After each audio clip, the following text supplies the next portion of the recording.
This is the Banner Finance how-to video on creating a regular invoice. A regular invoice is an invoice that is being paid against a purchase order.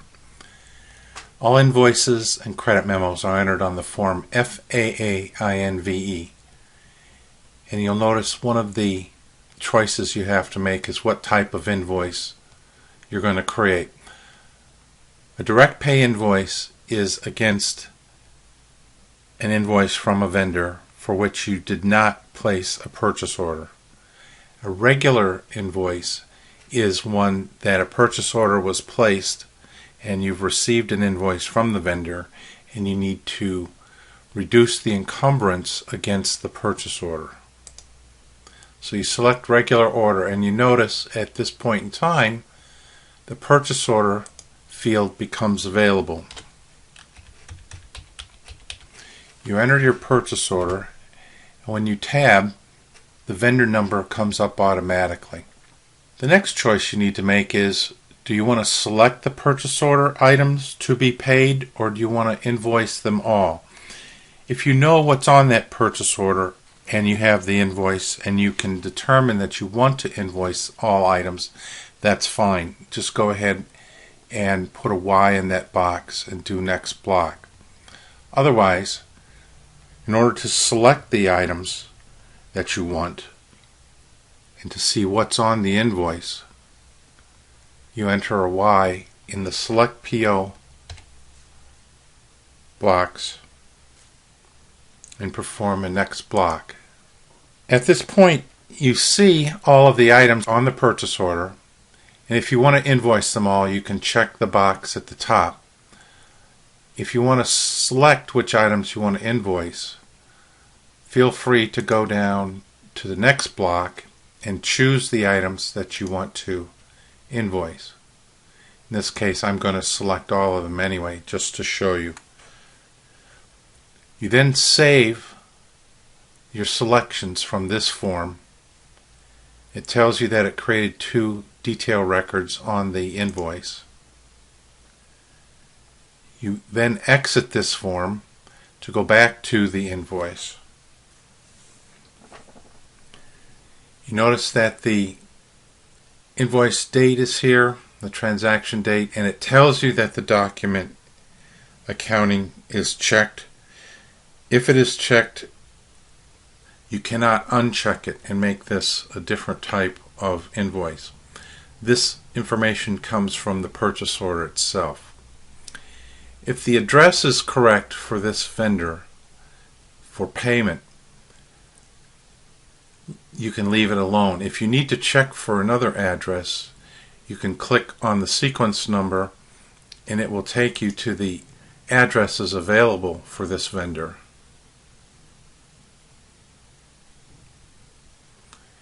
You'll notice that there are several different ones here, one in Ohio and one in Nevada. We're just going to leave it as it is, so we'll exit this form. The fields you want to be sure to fill out are the payment due date,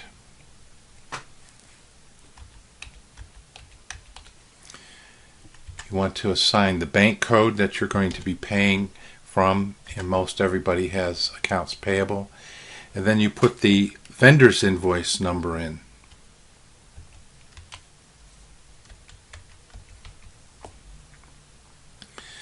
You'll see if a vendor is set up for direct deposit, because this will say yes.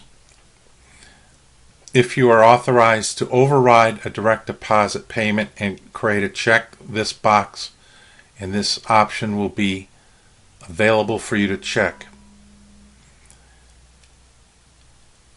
If there is a tax ID assigned to the vendor, you'll see it pop up here. Also, please note, here's the credit memo box.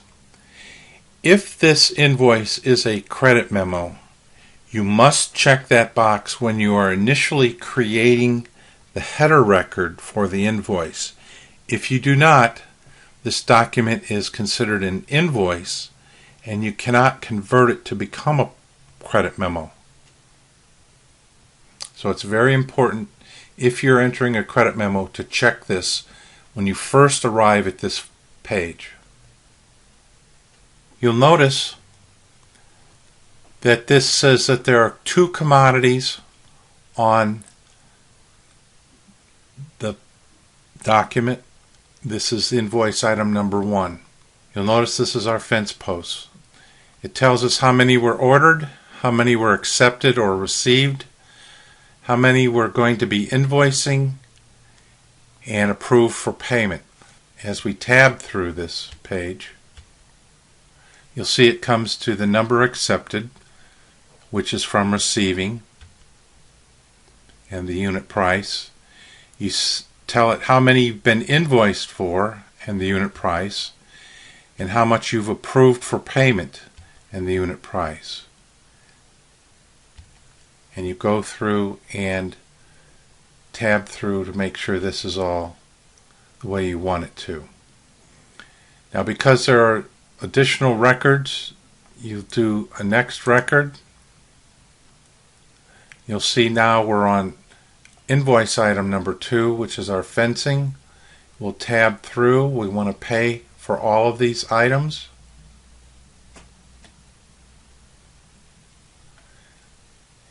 Now, you can access accounting information on here, but it came from the purchase order. You can do it one of 2 ways. You can uncheck the access completion checkbox, or you can go to options and go to accounting information. And as you see, there are 2 commodities. There's 1 accounting record, and this is the FOPL. If there needs to be a change, it can be set.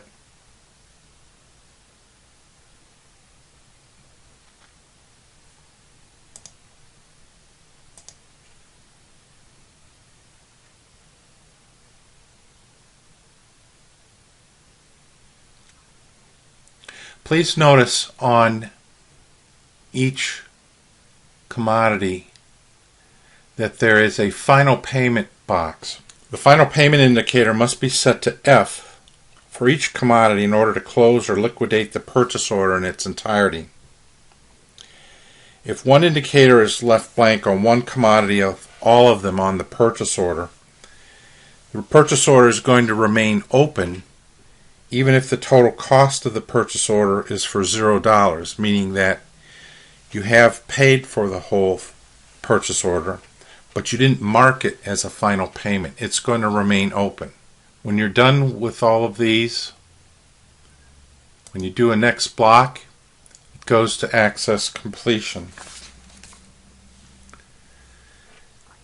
You'll notice that the header, the commodity, and the accounting are all balanced.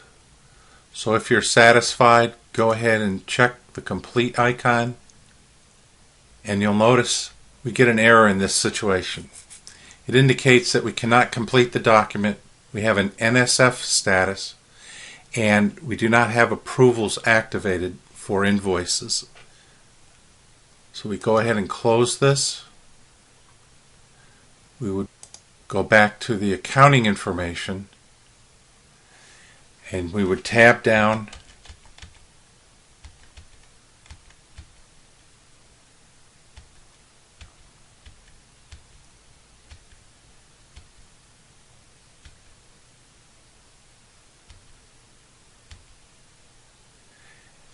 and we would override the NSF condition and make sure that we know that additional budget needs to be placed in here if we are still over budget in this FOPL combination.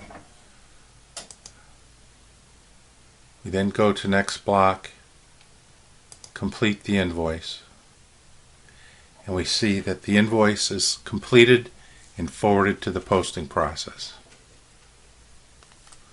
Thanks for watching.